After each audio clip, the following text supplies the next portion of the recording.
Gostaria de fazer uma pergunta. Senhor presidente, permissão para sentado? Como é que é o nome do senhor mesmo? Paula Denchuk. Paula Adenchuk. Eu sei que, primeiramente, eu quero parabenizá-lo pela explanação nítida, concisa, que foi, não causa dúvida a tua fala. A tua fala ela é bem clara. Então isso já é um ponto importante para que nós possamos ter uma noção daquilo que vocês estão propondo. E que muita gente já pensa, e nós pensamos já algumas vezes, tenho certeza que cada um de nós que já uma hora ou outra da vida, nós já pensamos nisso, que o nosso sul, ele é de suma importância para o restante do país, e nós estamos, na verdade, dividindo as nossas riquezas lá para cima, onde fazem currais eleitorais e onde a pobreza impera, mas não a pobreza porque o pessoal quer ser pobre, mas porque o pessoal atravanca, né, as pessoas de poder ter acesso, porque para eles é importante que não tenham acesso à educação e à cultura.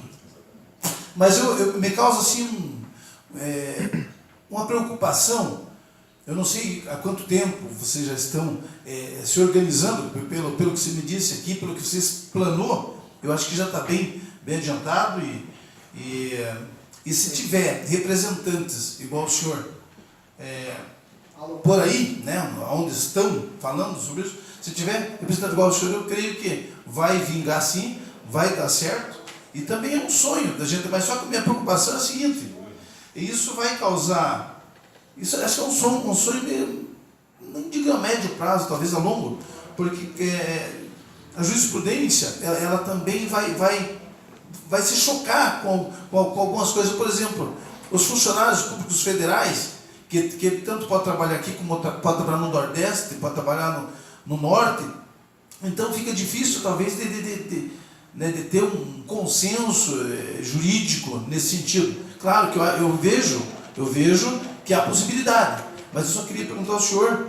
quanto a isso, porque isso foi o que eu pensei assim de imediato, mas daqui a pouco, eu indo para casa meditando isso, vai ter muitas coisas que vai vir dúvidas, né, quanto a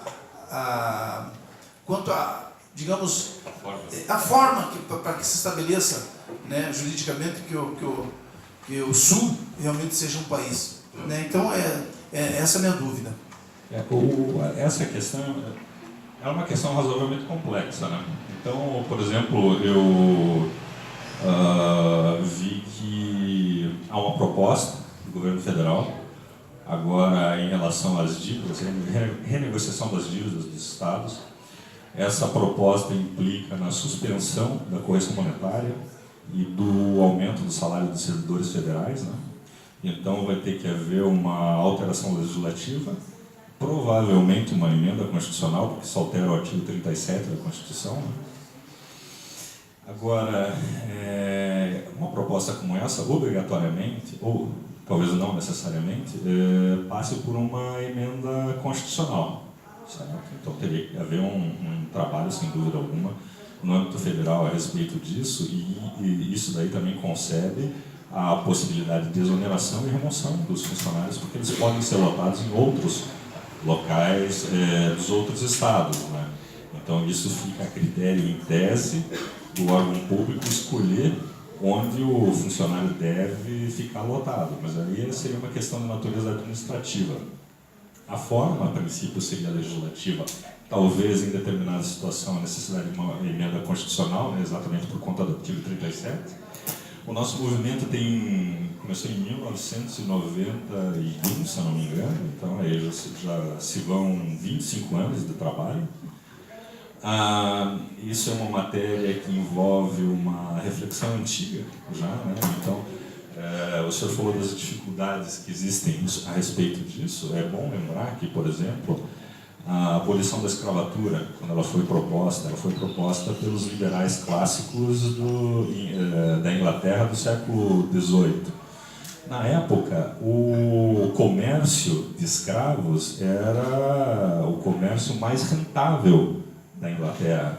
Então, os liberais, um pequeno grupo de liberais clássicos combateu isso contra grandes empresas, grandes oligopólios e conseguiu, depois de muito trabalho, demonstrar que era ilegítimo esse tipo de comércio, que não era admissível perante o direito natural a escravatura e a compra e venda de escravos. Então, e na época não se pensava concebível que a sociedade pudesse ser organizada sem escravos, ok? Mas o debate no entorno da legitimidade ou ilegitimidade da escravatura acabou levando à revogação e à abolição da escravatura, né? E o Brasil chegou muito atrasado nisso. O que nós temos hoje é uma possibilidade de resolver um problema muito grave para uma nação, um problema que é basicamente causado por Brasília, e nós temos a possibilidade de fazer isso. Então, por exemplo, domingo agora eu tive uma reunião com o Jason Kusnik e com o Mark Calabria, que vieram de Washington, né? Então, nós tivemos umas reuniões, exposição de algumas palestras e tal, e nós ficamos discutindo teoria política de como exatamente organizar o Estado, né? Então, eu ouvi as críticas que eles faziam, e eles prestam serviços ao Congresso norte-americano, né? Então, é possível ver que existe um forte movimento, uma forte inflexão no sentido da privatização. A privatização de todos, ou quase, se não quase todos os serviços. Então, você pode verificar que os serviços privados normalmente funcionam muito bem, quando não existe muito atrapalho, especialmente de um organismo central ditando as regras. Isso por quê? Porque o organismo central, lá, Brasília, Temer ou qualquer outro presidente, não sabe das necessidades de vocês aqui, certo? Então, essas informações daqui, da cidade de vocês, jamais chegam a Brasília. Então, há uma desconformidade entre a informação que eles têm, que eles recebem de vocês, e a atenção que vocês precisam. Por isso que a possibilidade de vocês tomarem decisões em relação ao município é muito mais factível, é muito mais adequada que ficar esperando uma verba vir de Brasília, ter que falar com o deputado federal para esse dinheiro chegar aqui, para abrir um colégio, quando vai abrir o colégio já não está funcionando, ou já não tem professor, ou acabou a verba, ou seja, os problemas administrativos de um organismo central que cura dele de cima para baixo, toda a administração pública, ela é extremamente problemática. Então, você pode comparar isso, por exemplo, com o Facebook. O Facebook, ou a internet, ou outros meios, eles funcionam muito bem, porque eles são horizontalizados.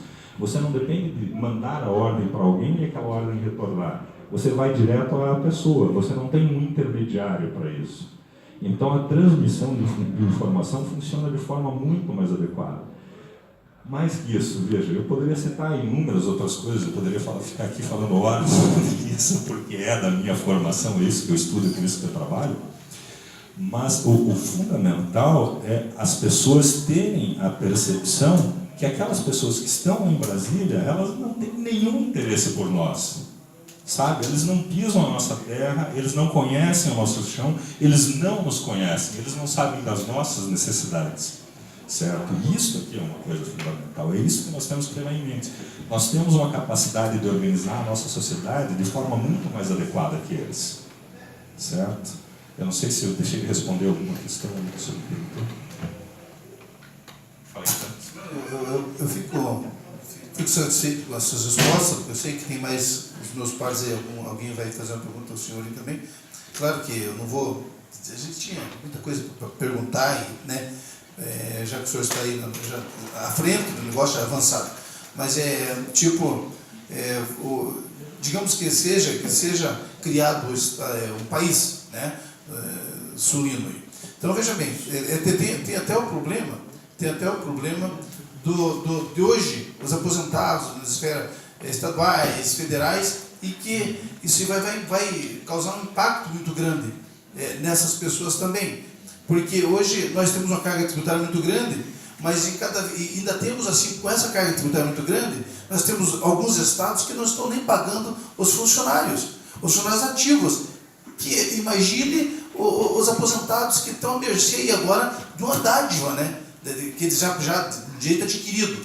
Então, me causa assim, talvez, no momento assim, né, uma preocupação nesse sentido, mas eu não quero nem que o senhor me responda, porque eu sei que meus pais também vão perguntar, e talvez vai ter algumas dúvidas que o senhor vai ter que dirimir, mais ou menos nessa linha, daí o senhor já não perde esse tempo comigo, tá bom? Eu só queria responder um detalhe, veja.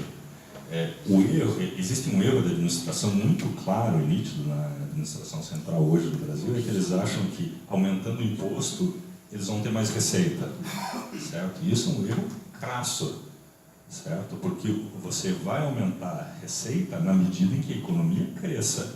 Para que a economia cresça, alguns pressupostos são necessários. Então, eu estava lendo uma matéria no The Economist agora, 5 minutos atrás, em que o The Economist dizia: não é compreensível porque um país que tem 3% da população tem apenas 1,4% de grandes empresas no mercado internacional. Por quê? Porque nós temos problemas internos que têm de ser resolvidos. Na medida em que você resolve esses problemas internos, você pode diminuir a carga tributária e receber muito mais dinheiro, porque o tamanho da economia aumenta. Então, por exemplo, nos Estados Unidos, você paga de imposto de renda ou de ICMS, alguma coisa assim, alguma coisa em torno de 6%. E o déficit fiscal norte-americano hoje é da ordem de 18, 19 trilhões de dólares, aí tem algumas variações. Eles devem muito mais que nós, mas em compensação eles têm uma capacidade de pagamento muito maior e tem juros negativos por conta disso.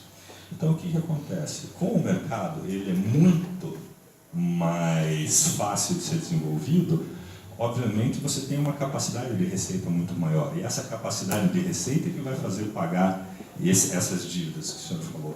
Então, se nós eliminarmos os problemas internos do Brasil, você vai ter um aumento de receita muito forte, e com esse aumento de receita você consegue ter o pagamento desses custos. Então, eu dou um exemplo aqui de Almirante Tamandaré, eu não conheço. Mas, por exemplo, ali em Curitiba, na Vitor Ferreira do Amaral, você tem uma limitação de construção. Você pode, e a Vitor Ferreira do Amaral, ali onde é aquela zona de esportes, né, você vê que não tem, que os terrenos são basicamente vazios, ali perto da Federação Paranaense de Futebol, e eles têm uma restrição administrativa muito forte. Por quê? Não faz sentido. Ali basta você dar a possibilidade das pessoas construírem, elas vão construir, ao construir vão recolher impostos. Então, na realidade, é um profundo erro de visão administrativa que impede o município de obter receita. Ao criar o problema administrativo, ele cria ele diminui o mercado. Ao diminuir o mercado, ele não recebe. Ao não receber, ele não tem como pagar os seus funcionários. Então, na realidade, é um profundo erro da administração. É isto que precisa ser mudado. E mais que isso, nós temos uma visão, nós brasileiros, uma visão absolutamente errada de como fazer negócio. Então, por exemplo, nos Estados Unidos, uma vez, um amigo meu foi comprar um carro, ele disse: não, eu quero o carro, está aqui o dinheiro. Aí o americano deu a chave para ele: não, está aí a chave. Aí o brasileiro: não, cadê o documento do carro? O americano: que documento? Está aí a chave. Pega a chave e vai embora. Ou seja, e como que nós fazemos? E o americano ficou incomodado com isso, mas como? Que documento? Esse é o carro, a chave está aí, o documento está aí, leva embora. Aí o brasileiro pensava: não, mas eu preciso ter um carimbo, eu preciso ter reconhecimento de firma. Aí o americano: o que é cartório? Eles não sabem. Então nós vivemos dentro de uma realidade totalmente feudal. É isto que a gente precisa quebrar. Se nós quebrarmos esse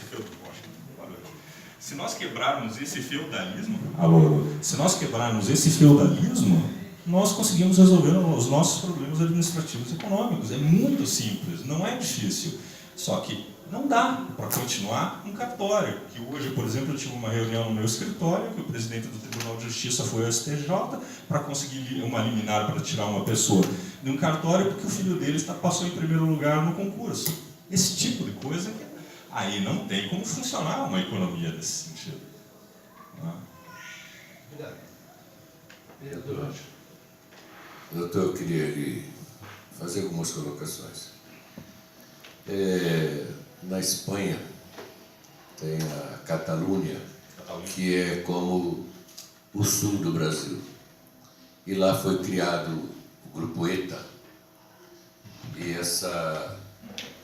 esse apartheid que o senhor, me perdoe até fala, porque esse tema me pegou de surpresa, que eu acho isso um absurdo. Então, a Catalunha, criaram-se o Grupo ETA, mataram muita gente para que não houvesse esse apartheid que o senhor está pregoando aqui. Aqui no Brasil, já tivemos outra revolução,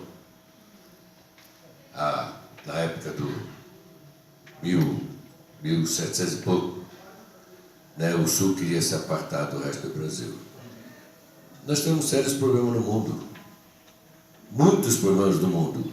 E alguém como Barack Obama, que é um homem de visão e que está com a pesquisa lá em cima, no final do mandato dele, que isso é uma coisa rara, ele, ou gente do quilate dele, devia falar mais para o mundo assim, como nós costumamos falar aqui em tom de brincadeira, um vereador fala para o outro: vai cuidar da tua vida, cuida da tua vida, vai se meter com a tua vida. Devia ser apregoado muito isso para esses islâmicos se situarem na vida dele e eles pensarem que eles teriam que cuidar da vida dele para não acontecer tanta atrocidade como acontece no mundo.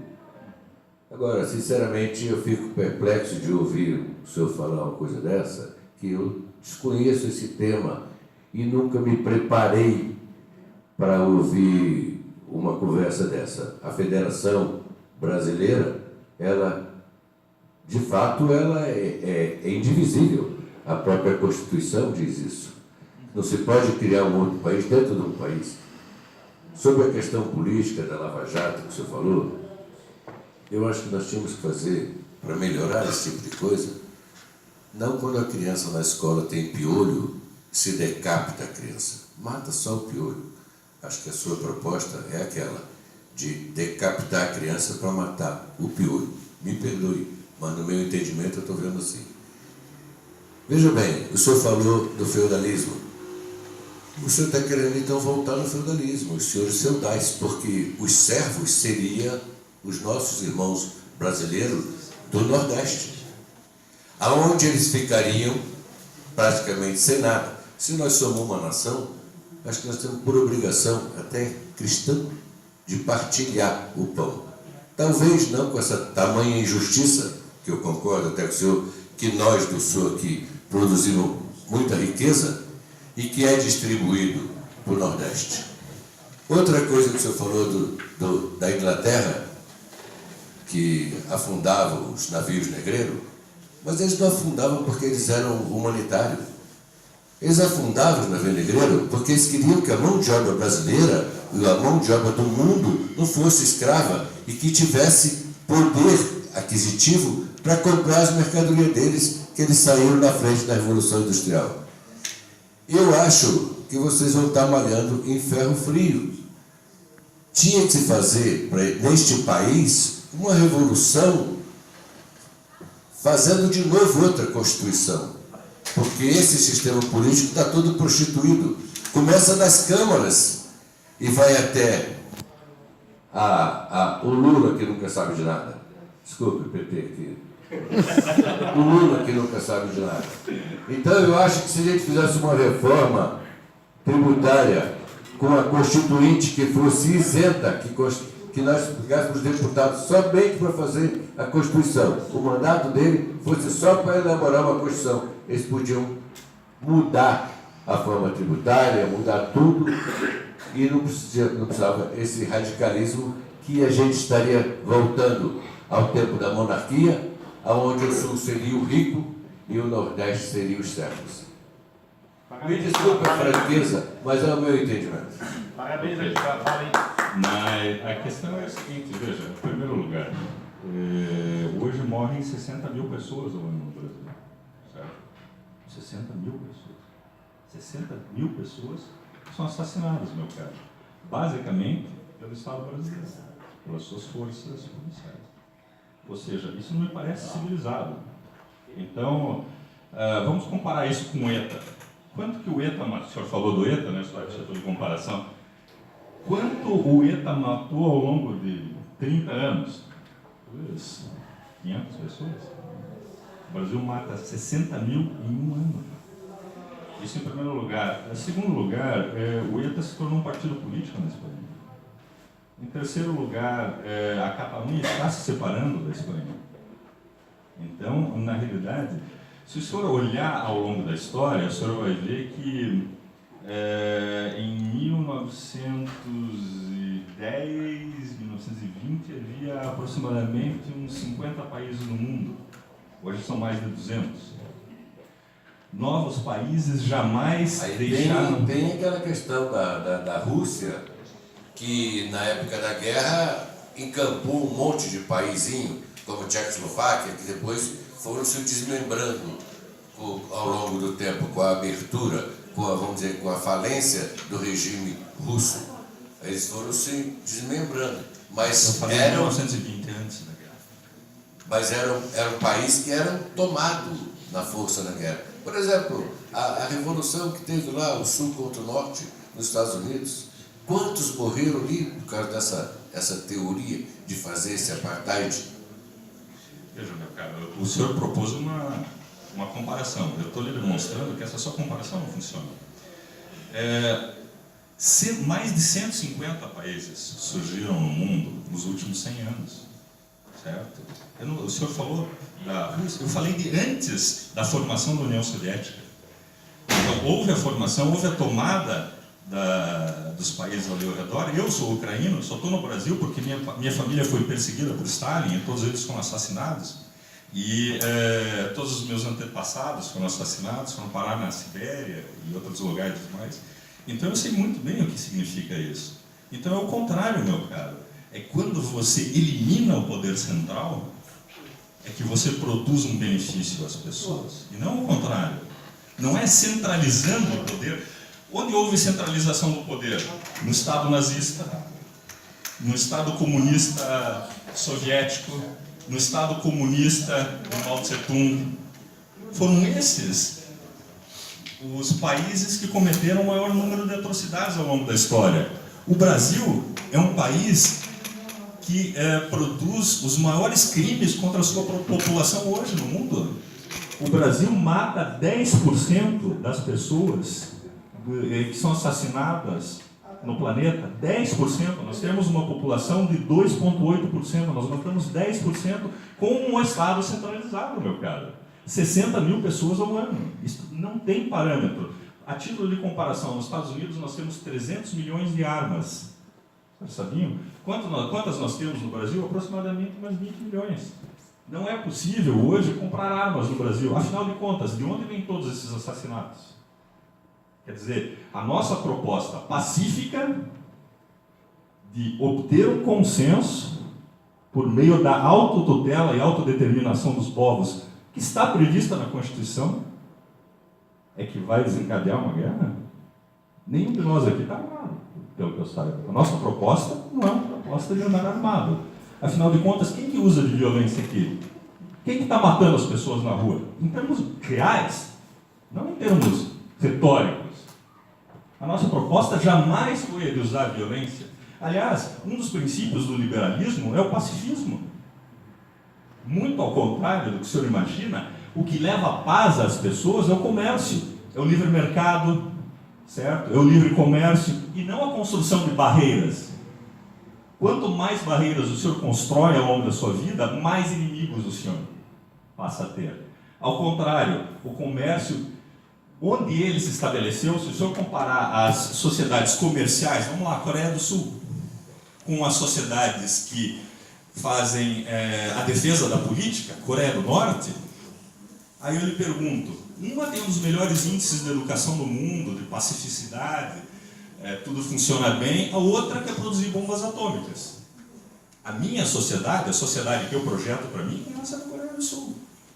Singapura, Austrália, Nova Zelândia e tudo mais. E como fica o povo do Nordeste lá, os nossos irmãos que são brasileiros, não são ucranianos? Pois é, então quer dizer que eu não sou mais brasileiro, mas tudo bem. Mas a questão aqui é a seguinte, veja, o dinheiro sai de Brasília, não vai para o povo nordestino, meu caro. Porque se fosse, hoje já estaria rico. Isso daí vai para o bolso de Renan Calheiros. Mas isso daí vai... Uma reforma, homem? Nenhuma reforma vai alterar esta situação. E mais que isso, O nosso movimento, além de ser secessionista, admite também a confederação. E isto pode ser mudado independentemente de reforma, com uma pura e simples emenda constitucional. Mas mais que isso, a questão, o erro, não está apenas exclusivamente na reforma, está na questão da gestão. Não se transfere renda por meio de imposto. Imposto empobrece, porque quem ganha dinheiro de imposto é o juiz, certo? São os políticos do âmbito federal, são os grandes burocratas eu estou falando de grande dinheiro, eu estou falando de ministro da STF que recebe 200 a 300 mil por mês, é disso que eu estou falando, certo? É para lá que vai o dinheiro, não é para o Nordeste. E mais que isso, se o liberalismo funcionou em todos os países do mundo, não há por que funcionar no Nordeste. Se o socialismo deu errado em todos os países do mundo, não há para nós continuarmos socialistas. Ok? Bom, antes de eu continuar cedendo a palavra aos companheiros, a intenção de ter aberto esse espaço aqui é simplesmente para conhecer o movimento. A questão de concordar ou não, teria que deixar para uma outra oportunidade, né? Então, por exemplo, vou passar a palavra para o vereador Pedro Paulo. Então, eu gostaria que ele entendesse, faça a sua observação, sem entrar no mérito de se está certo ou errado. A intenção era, né, ter a oportunidade de conhecer, né, quais são as intenções do movimento como um todo. Senhor presidente, é exatamente esse meu posicionamento. Não seria nada diferente.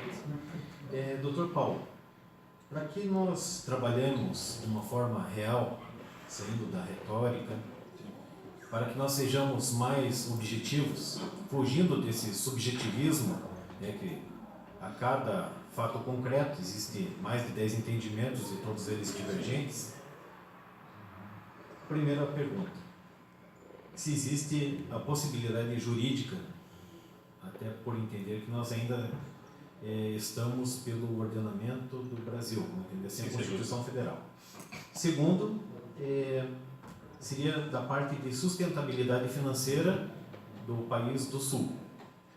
E a terceira, e nesse caso eu acredito que é mais importante, até para sermos mais objetivos, esse movimento, como o senhor bem disse, ele já veio desde 91. E acredito que esse novo estado, que é o Sul, são os três estados, já se sabe qual é a delimitação territorial, as pessoas, quando se recebe, se existe objetivamente algum programa de organização do Estado, eu digo isso num projeto de lei de Constituição Federal, porque daí ficaria mais fácil de analisarmos, porque eu digo isso no sentido assim, mal começou a apresentação, o vereador Nunes já surgiu aqui com uma dúvida que não fazia parte das minhas dúvidas. E nisso a gente poderia nos colocar da seguinte forma: pois isso a gente vai ver. E vai que o Brasil fala hoje, vocês são um país, tchau. Então, para ser bem sintético, essa questão da possibilidade jurídica, levando em consideração a Constituição Federativa do país, da nossa sustentabilidade financeira e como irá se comportar, mas de uma forma objetiva. E se existe um ordenamento, pelo menos uma proposta de organização do Estado, digamos, uma Constituição e a forma de tributos, se existe alguma coisa concreta para que seja encaminhado para a Câmara para que nós possamos analisar. Obrigado. Eu que agradeço a participação. Primeiro, juridicamente há várias saídas. Então, é possível uma emenda constitucional para converter federação em confederação.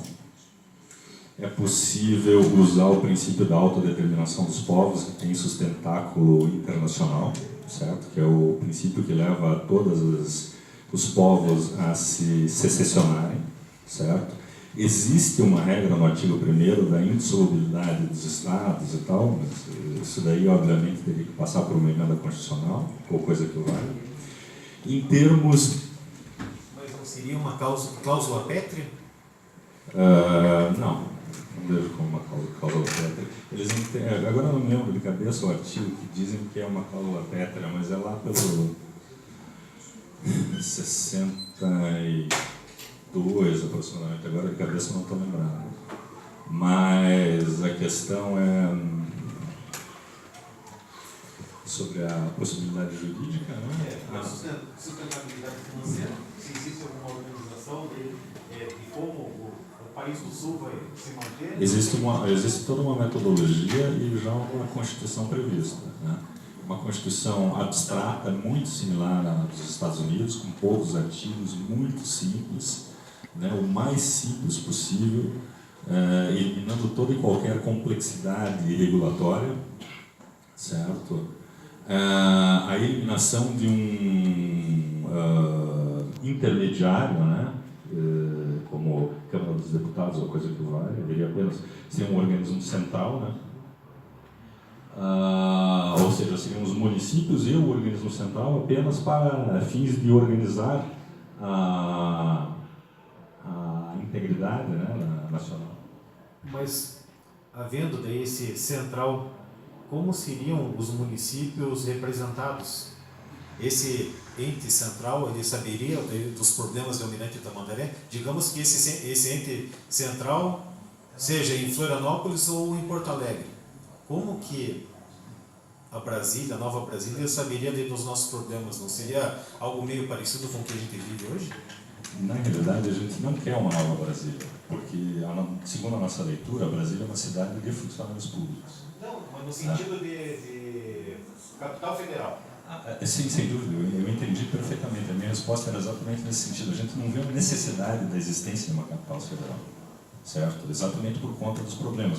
Talvez seja necessário ter um Capitólio, porque nos Estados Unidos isso aconteceu, né? Se você for olhar, por exemplo, o Capitólio, em que fica o Barack Obama, tem apenas 400 funcionários, não mais que isso, né?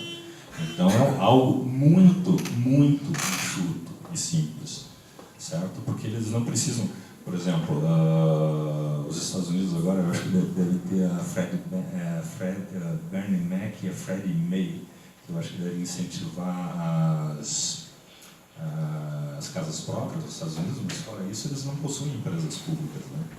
E então isso simplifica muito a administração. Daí você também não precisa ter uma lei de licitações, certo? Porque você não tem poder político a ser vendido. Então, se você lembrar, você deve conhecer, ou ao menos já ter ouvido falar, no Carnegie Hall, nos Estados Unidos. Carnegie Hall, ele provê uma doação do Andrew Carnegie, que construiu uma rodovia que unia o leste ao oeste dos Estados Unidos, e ele desenvolveu um sistema de construção de aço, isso em 1870. Você veja, ele construiu isso daí e construiu a própria ferrovia dele. E o petróleo trafegava sobre a ferrovia dele, então o Rockefeller pagava para ele. E com esse dinheiro todo, ele ganhou 100 bilhões de dólares, esse dinheiro todo ele pegou e doou a uma fundação, ele não ficou com um centavo. E ele desenvolveu um sistema de desenvolvimento de uma rodovia, um sistema de produção de aço. Aquilo ali levou a um profundo desenvolvimento dos Estados Unidos, que na época era economicamente muito inferior ao Brasil, e em um século ultrapassou o Brasil, se tornou o país mais rico do mundo, exatamente com esse fundamento, e conseguiu dar atendimento a toda a sua população, não sem ter os seus problemas, obviamente, não existe perfeição, mas ele é um método extremamente eficaz de organizar a sociedade, porque deixa de ter inúmeros órgãos administrativos. Então, por exemplo, a gente sabe que há órgãos da administração pública, do serviço ambiental, que vendem licença, todo mundo sabe disso. Então, eles são órgãos que servem mais para criar problemas do que para encontrar solução. Esta é a realidade que nós criamos hoje, esta é a realidade que nós temos que eliminar. Por isso que não penso eu seja possível uma reforma. Nós temos que extinguir, do meu ponto de vista, por exemplo, a justiça